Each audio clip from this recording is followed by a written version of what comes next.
Good morning, folks. How's it going today? You know, mm, I love internet trolls. It brings out the best in things.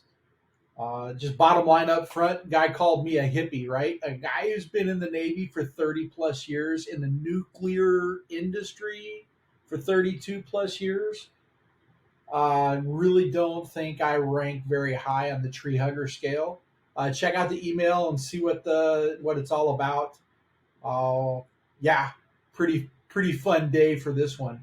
One thing that I will point out, actually, a couple of things.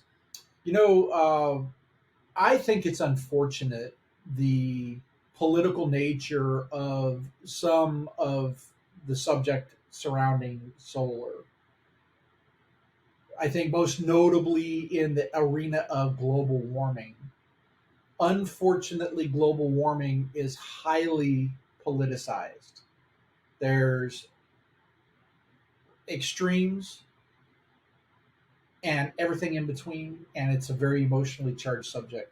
So sometimes people bring that emotional baggage to the discussion when they want to start talking about is solar or wind or coal or gas or whatever's the best, what's viable, what's not viable. There's some preconceived notions that are attached to one political party or another political party or whatever, as opposed to looking specifically at kind of like the issue, the technology, and sort of thing. Um, right. So, you know, uh, I think in another email we'll talk. Eventually, somebody was trying to tell me that, well, what are you going to do for, how do you propose to recycle the solar panels? And I'm like, well, we don't recycle the burn products from burning the fossil fuels. We just let that spread, and disperse throughout the atmosphere. At least in the solar panels, it's all kind of, contained in one little kind of area, right?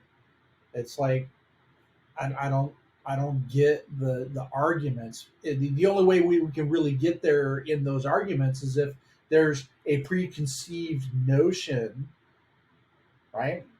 Dare I say talking points? Dare I say narrative that feeds into a already I've made up my mind and I'm just going to bludgeon the conversation with these things. Right? One thing that we do know is people see the world through the lens of a story. It's the story that they see things is how they make sense of those things. And so all I'm trying to do is provide maybe different options for different stories to look at the same subject with. For me, as an example, solar is important. We'll scroll up here. I'll go over just a little bit of it, but operationally, distributed power generation can reduce the reliance on the grid. And if you guys don't know how vulnerable we are because of the grid, you might go look into it. It might be a little bit more pressing than the politicized global warming. There's a threat here today, right now. I've talked about it in some of the other emails. So, guys, anyways, I love internet trolls because it brings kind of out the best of my thoughts sometimes. Thanks for sticking with me. If you enjoyed this email, maybe you'll click a like on the video. And then, you know what? Click the email, go over and subscribe to Tucson Solar Insider. Guys, I'll see you later. Bye.